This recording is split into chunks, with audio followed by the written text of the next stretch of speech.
Well, hello there, everybody, and welcome back to another episode of KaiserReich. We are, of course, trying to stem the tide of the communists in France, and this is probably not going to be an easy thing to do. Now, we actually got some great suggestions from people who play the mod quite regularly, and one thing that we need to keep in mind is probably around 1939, 1940, the communists are going to go ahead and start invading.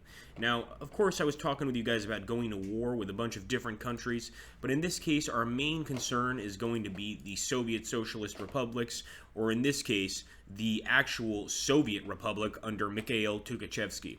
So we're going to try to break through there, and we're going to use our allies as a stepping stone. So for now, the only thing I'm going to do, guys, is continue forward with our economy and essentially try to really create an incredible empire and more specifically a strong military. We've got 430,000 in terms of actual manpower, but really we could get this up to about 1.4 or 2 million, and that's what I'm going for right now. So at this point, we've got plenty of people here on the border with the French. This next army, I'm of course going to try and put on our eastern border. So we just got here a message further increasing our internal security. Despite gradual increase of military and policy presence in our border region, it is still not enough. Underground French syndicalist leaders are still on the loose, poisoning minds of our French minority with syndicalist propaganda, using existing French organizations as cover for their vile acts. In order to fully secure our territorial integrity, part of the right-wing political circles demand complete dissolution of all French or French-funded organizations. However, even if such drastic steps may seem necessary, it will undoubtedly damage our reputation among the international community. So guys, I think that we're probably going to take a look here. I don't want to lose too much political power. At the same point, we are going to have the tight restrictions removed if we abandon it. And over here, we're essentially going to get an increased world tension, which is kind of what we're trying to do anyway. So I'm going to say it's time to ban all French organizations. This is going to drop our political power by about 40, but I really think it's important to securing an ultimate goal. We also talked last episode about increasing those military divisions. So we're going to go ahead here and go into our recruit and deploy phase, and we're going to train specifically our actual infantry divisions meet artillery. So these are essentially German divisions with artillery attached, and I want to make sure to make them strong. But first, let's just go to our basic infantry division here. We can go to support, and we can actually add some artillery. As you guys see, though, we really don't have much in terms of military power right now, and it's going to take a while to actually bring that up to fruition. So we're just going to keep building at this point. We're going to keep dropping armies. And as you guys see over here, we've got the army of Crown Prince Wilhelm. He's going to be leading one of our fine units here, but I'm not so sure that he's totally up to the task. Let's go ahead and drop... Oops, sorry about that, guys. We're going to go ahead and drop one army in there into Crown Prince Wilhelm's force, and we are continuing to build more and more divisions here. In fact, I want to grab some of these infantry divisions. Let's go ahead and get about 3 or 4 of them. And as for the location, we're going to put them near Hanover. I'm also going to increase the number of divisions here to about 2. Okay, guys, the National Protection Alliance declared war on the Ma clique. And I actually don't know who the National Protection Alliance is, but we're about to find out. We're going to take a look here. And the Ma clique is over here, so I would assume that the National Protection Alliance is somewhere close by. But I can't seem to find them. Mongolia, Qing Empire, Tibet. Well, I guess we'll find out sooner or later. In fact, if we take a look here, there we go. There's the National Protection Alliance. They look like paternal autocrats, and I don't believe that they're at all related to our actual forces here. So we're going to continue and hope for the absolute best. Right now, I've got a lot of guys on the border with Poland, but honestly, I'd like to see if we can bring Poland into the fold and have them join our faction. Of course, we're going to have to wait a while as the world tension increases for that to occur, but just quickly, I'm going to jump here to Poland, and I'm going to see what it would take to actually invite them to our faction. And one unfortunate part is that it doesn't look like the Poles are at all interested in joining the KaiserReich one bit. In fact, their negative views are quite strong. But many of you guys said correctly that our main concern should be the Soviets over here. So I'm going to go ahead and select... Oh, we've got 5 divisions. In fact, I'm going to put these 5 divisions with Crown Prince Wilhelm. And we're going to take a look at our other army over here, led by Rundstedt. 22 divisions. And we're going to take these guys, and hopefully, I do believe we can put these on the border with our allies, So I'm going to put them right here on the border with the Kingdom of Ukraine. Of course, we can make multiple fronts, and we're probably going to be doing that because we could be at war with multiple different enemies in this particular situation. So there we go. We're putting Gerd von Rundstedt's army there on the eastern border of Ukraine, and we're going to probably take another army, or excuse me, not Ukraine, Ruthenia. We're going to take another army and put it on the border with Ukraine, and that's going to be Crown Prince Wilhelm's army. So first things first, let's grab these divisions. We've got quite a few here, and I'm going to just drop them right into Crown Prince Wilhelm's army. He's actually got quite a lot of army experience, 24, which is not bad at all. We're going to select all of these units, and we are going to put them on the border here of Ukraine, preparing for a possible Russian offensive.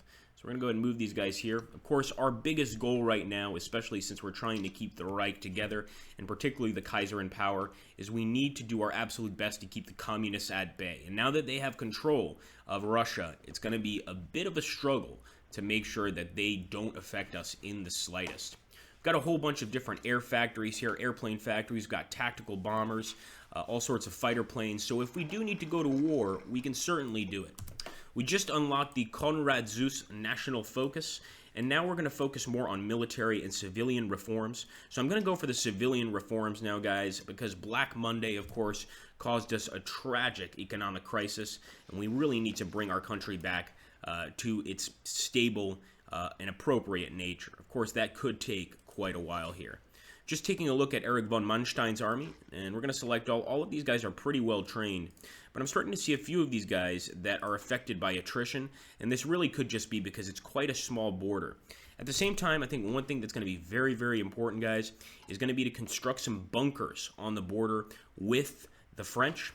So we're going to go ahead and put some land forts right here in German Wallonia, and also in the area of Nancy, which of course is originally a French region, but which we've taken back for the Reich. So you can see over here, Mostland, our civilian factories are almost finished, so it shouldn't be a problem to get this up and running and hopefully prepare for war with the French. So here we go, guys. We've got a few available planes and reserves. That's just fine. These fighters just came out of the factories, and we're going to be keeping them here for quite a while. In fact, I want to make sure, if we look to our production page, that we are building sufficient factories for everything here. We've got factories for our light tanks, for our Opel Blitz motorized cars, but we really need to build more and more, or else we're just not going to have enough to be up to par with the rest of the world in this game. So let's take a look at our government panel. A lot of people made suggestions as to what to add here to our government panel. I'm thinking that probably a high command is something we need to focus on, but I really would like to maybe take an army reformer. This is going to actually increase our army experience gain, although we seem to be just fine on army experience. So I'm going to try to find a defensive general. Artillery defense led by Scheidlitz Kurzbach might be the way to go. Then again, we're going to have to get that actual artillery before we get that defensive bonus. Now, the infantry defense expert Hans von Siecht has already died, so we can't select him.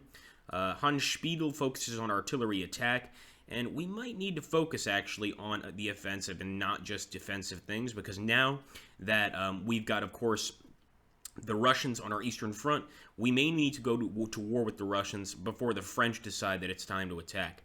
So I'm actually going to go ahead and put Vorbeck in power, and Vorbeck is going to increase our infantry attack, which definitely means we want to go strong, guys, in infantry if we need to. I'd also like to look over here at Finland. We might be able to put some forces here on the border. Or actually, this is the United Baltic Duchy. Here we go, my friends. The assassination of Ambassador Albert Dufour-Ferrance. Our ambassador to Austria, Albert Dufour-Ferrance, was found dead in his home in Munich today. The evidence has clearly shown that he was murdered by a French anarcho-syndicalist named Gustave Bouvet. Bouvet was found boarding the fast train from Berlin to Bucharest, where he planned on crossing the Black Sea into Georgia. There is no evidence this was planned by the French, but this is an outrage just the same. So we're just going to take a look here. We're obviously going to lose a lot of political power here if we just accept that it was an assassination and nothing more. But if we, of course, stand up to the anarchists, we're going to increase world tension. And, of course, there's going to be serious problems with the current Union of Britain, the Soviet Republic, and the Commune of France, as well as 7 others. So we could get warmongering brutes. I'm not sure if it's time to go to war immediately, but I'm definitely going to go. It's time to stand up to the anarchists. These means war. No, that would be a bit of a problem. And obviously going to war with all of these at once, I think, would cause some serious issues. So I'm just going to go ahead and say the execution of the assassin is enough to satisfy the people. We don't want to go to war until we're totally prepared. And that's one thing about being the actual German Reich, is we want to make sure that when we do go to war, we are ready. So I'm just going to take a look here. I'm definitely building those bunkers on our eastern borders. I wonder if we could also build some bunkers over here, maybe in our production table or our construction table on our eastern borders with Russia. I'm just going to take a quick look here at the land forts. And sadly, since this is not our territory, it's merely our allies' territory, we really have no control over construction. For now, we're just going to wait and hope for the absolute best. There's our interwar artillery. I absolutely want to be adding that to our armies in time. And right now, we're just going to focus over here to see if we can get some pack guns. 3.7 centimeter pack guns. Not the greatest in the world, but they could certainly put a hole through just about anything made of steel. So we're going to get those ready. And we've got everyone here on the border awaiting a possible French attack. We can see, of course, because of World War I, that there are still a tremendous amount of French defenses here along the line. And I don't think that either of us are going to break through very easily amongst this line, but we need to focus on increasing that army experience as quickly as possible. So over here, we've also got, and I'm not sure, guys, if we can train our ships in army experience. As far as I know, that's not a possibility. We've got a maintenance company we just accomplished here. That's going to help with our overall military. So let's go ahead and research a little bit more. In this case, I'm going straight for the logistics company. You guys know I'm a fan of that. And I'm also going to go here for another technology to research, preferably this time something involving air doctrine. I think that maybe battlefield support is what we want to look for, but it is going to be 232 days to research that, so I'm thinking we should just focus right now on either radio or possibly even the computing machine to lower our overall research time, and that's what I'm going for. I'm going to take that computing machine, my friends. So we're essentially ready at this point. We just want to continue, let time pass, and ultimately we want to let the French, as far as I can tell, make the first move. Of course, we've got some people suggesting that maybe we should attack first, either into France or into Russia. I'm going to let you guys decide and put that in the comments down below, essentially what you think we should do, because this really does make quite a big of a difference. And it looks like the Ottomans have declared war on Kurdistan, which I think is really cool that Kurdistan has its own government and country in this particular Let's Play. But we can't really get ourselves involved in that, although I do believe that the Ottomans might be part of our faction. No, unfortunately not. Although it's probably not a bad idea to start getting them on our side, even though we did give control of Crete to Greece. They're not going to be very happy with us. And actually, we can see here, minus 570. It's just not going to happen. So I'm going to keep up our civilian and military reforms here and just basically increase our building slots.